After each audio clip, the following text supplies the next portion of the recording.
بسم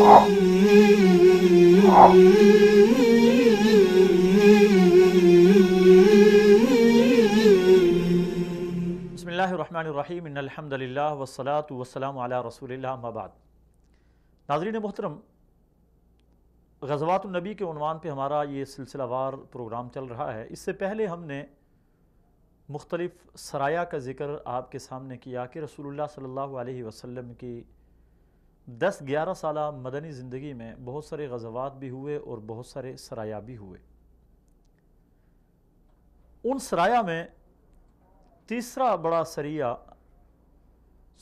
سعد ابن ابی وقاص رضی اللہ تعالی عنہ کا ہے۔ جس طرح کی گزشتہ پروگرام میں حضرت سعد ابن ابی وقاص رضی اللہ تعالی عنہ کے حوالے سے میں عرض کر چکا ہوں، کبار صحابہ اکرام میں سابقون الاولون میں سے ہیں، اور حضرت سعد ابن ابی وقاص رضی اللہ تعالی عنہ عشرہ مبشرہ میں سے ہیں، یعنی وہ 10 صحابہ جن کے لیے مشہور ہے کہ رسول اللہ صلی اللہ علیہ وسلم نے ان کو جنت کی بشارت دی۔ رسول اللہ صلی اللہ علیہ وسلم نے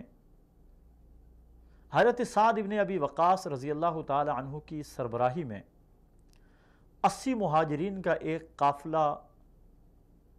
قریش کے ایک قافلے کے تعاقب میں بھیجا، اور اس غزوے کو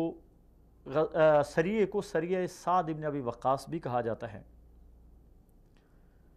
جحفہ اور مکہ کے درمیان ایک مقام ہے جسے مقام خرار کہا جاتا ہے۔ یہاں تک حضرت سعد ابن ابی وقاص رضی اللہ تعالی عنہ گئے۔ اس قافلے کا پرچم بھی سفید تھا، اور پرچم حضرت مقداد ابن عمر رضی اللہ تعالی عنہ کے ہاتھ میں تھا۔ یہ قافلہ گزر گیا، مسلمان اس کے تعاقب میں گئے لیکن اس قافلے تک نہ پہنچ سکے۔ حضرت سعد ابن ابی وقاص رضی اللہ تعالی عنہ کہتے ہیں کہ ہم نے بڑی احتیاط برتی اس سفر میں۔ ہم دن کے وقت کہیں کسی خفیہ مقام پر آرام کرتے تھے، اور رات کے وقت ہم چلتے تھے تاکہ کسی کو ہماری نقل و حرکت کا علم نہ ہو۔ اور یہ جنگی حکمت عملی تھی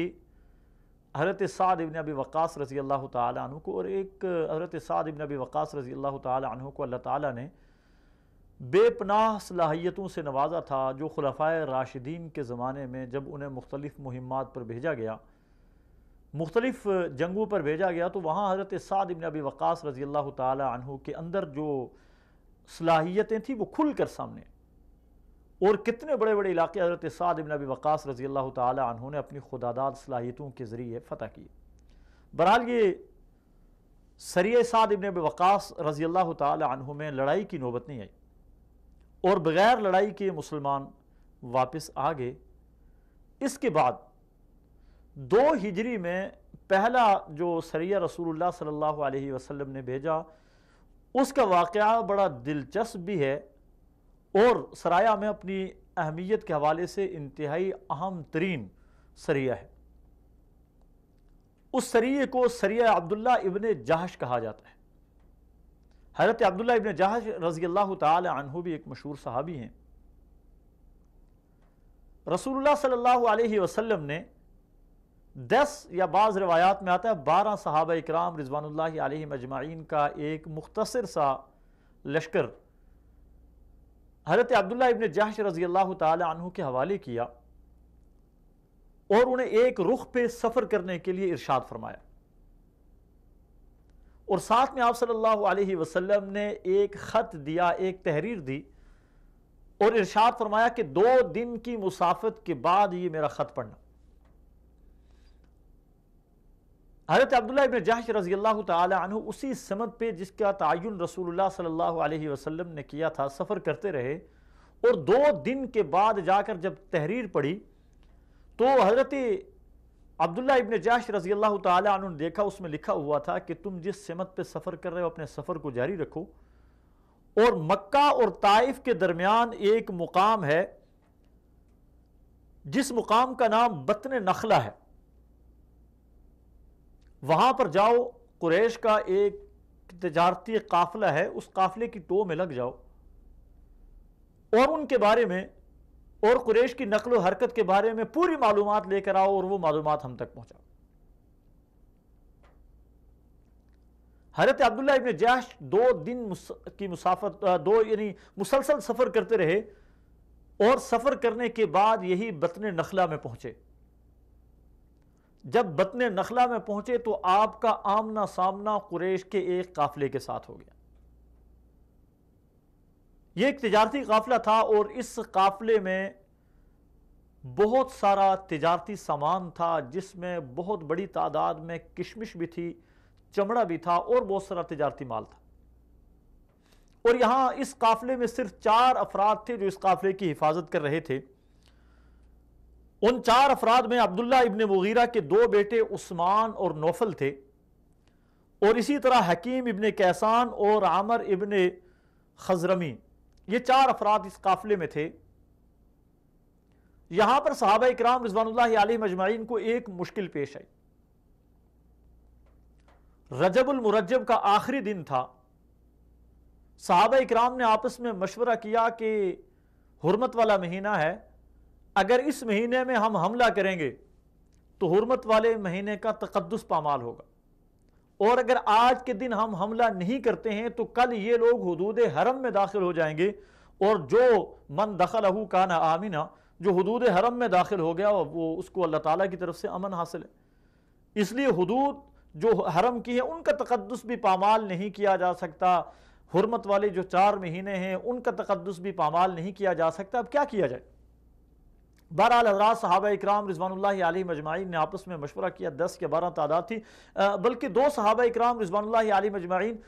اس قافلے میں راستے میں ان کا اونٹ گم ہو گیا، اور اونٹ گم ہونے کی وجہ سے وہ اس قافلے سے بچھڑ گئے تھے۔ ان میں ایک حضرت سعد بن ابی وقاص رضی اللہ تعالی عنہ اور ایک حضرت عتبہ رضی اللہ تعالی عنہ تھے، جو اپنا اونٹ گم ہونے کی وجہ سے راستے میں رہ گئے۔ ٹوٹل 8 یا 10 صحابہ اکرام تھے جنہوں نے مشورہ کیا کہ ہم ان کے اس قافلے کے اوپر حملہ کر دیتے ہیں، مال غنیمت حاصل ہوگا، جا کے رسول اللہ صلی اللہ علیہ وسلم کو دے دیتے ہیں۔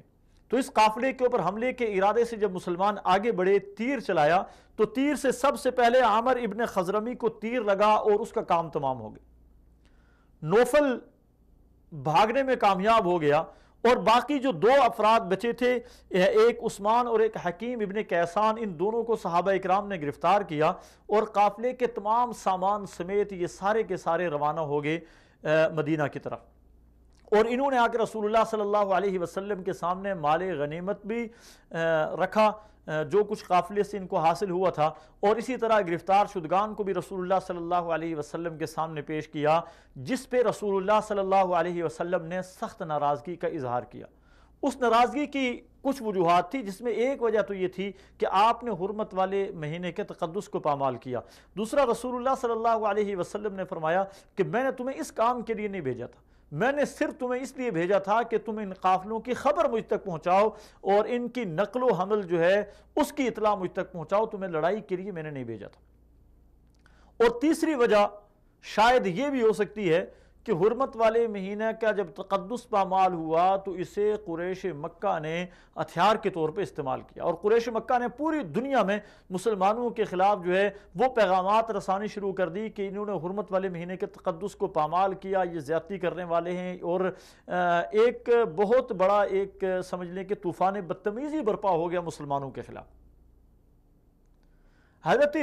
عروہ ابن زبیر رضی اللہ تعالی عنہ کہتے ہیں کہ اس کے بعد جتنی بھی جنگیں مسلمانوں کی کفار کے ساتھ ہوئی ہیں، یہی سریہ اور یہی لڑائی ہے، باقی تمام لڑائیوں کا سبب یہی لڑائی بنی۔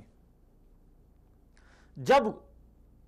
کفار کی طرف سے لان تان بہت زیادہ شروع ہو گیا، قریش مکہ نے اس بات کو بہت زیادہ ہوا دی، تو اللہ تعالیٰ نے حضرت جبریل امین علیہ السلام کے ذریعے قرآن مجید میں باقاعدہ آیات نازل فرمائی اور مسلمانوں کو تسلی دی۔ یسألونک عن الشہر الحرام قتال فیہ قل قتال فیہ کبیر وصد عن سبیل اللہ، کہ آپ سے اشہر حرم میں پوچھ رہے ہیں قتال کرنا کیسا ہے، تو ان سے کہہ دیجئے کہ اگرچہ ایک ناپسندیدہ عمل ہے، بہت بڑا گناہ ہے، لیکن جو اللہ کے راستے سے روکنے والا ہے وہ اس سے بڑا گناہ کرنے والا ہے۔ جو آپ کو مسجد حرام جانے سے روکتا ہے، اللہ کی عبادت سے روکتا ہے، اللہ تعالیٰ کے دین کے معاملات میں رکاوٹ پیدا کرتا ہے، وہ اس سے بڑا جرم کر رہا ہے، وہ اس سے بڑے جرائم کا مرتکب ہے۔ اس طرح ان حضرات صحابہ اکرام رضوان اللہ علیہم اجمعین جنہوں نے یہ لڑائی لڑی تھی، سمجھ لیں کہ ان الفاظ میں ان کی صفائی پیش ہوگی۔ اور بعد میں آنے والے جتنے بھی لڑائیاں لڑی گئی ہیں، جتنے بھی غزوات ہوئے ہیں، حضرت عروہ ابن زبیر رضی اللہ تعالیٰ عنہ کہتے ہیں کہ یہ لڑائی ان کا سبب بنی ہے۔ یہاں پہ رسول اللہ صلی اللہ علیہ وسلم نے جو 2 قیدی لائے گئے تھے، ان دونوں قیدیوں کو چھوڑ دیا اور مقتول عمر خضرمی جو تھا اس کی باقاعدہ دیت ادا کی رسول اللہ صلی اللہ علیہ وسلم نے، اور جتنا مال لایا تھا وہ مال رسول اللہ صلی اللہ علیہ وسلم نے قریش مکہ کو واپس کر دی۔ بہرحال یہ مختصر سے احوال تھے سریہ عبداللہ ابن جہش کے، اور میں نے پہلے بھی عرض کیا کہ یہی سریہ ہے جو باقی تمام لڑائیوں کا سبب بنا ہے۔ اس کے بعد غزوہ بدر سے پہلے ایک اور اہم سریہ ہے جس سریہ کا نام ہے سریہ عمیر ابن عدی۔ سریہ عمیر ابن عدی میں رسول اللہ صلی اللہ علیہ وسلم نے ہجرت کے دوسرے سال رمضان کے ابتدائی دنوں میں قریش مکہ کے ایک قافلے کے تعاقب میں حضرت عمیر ابن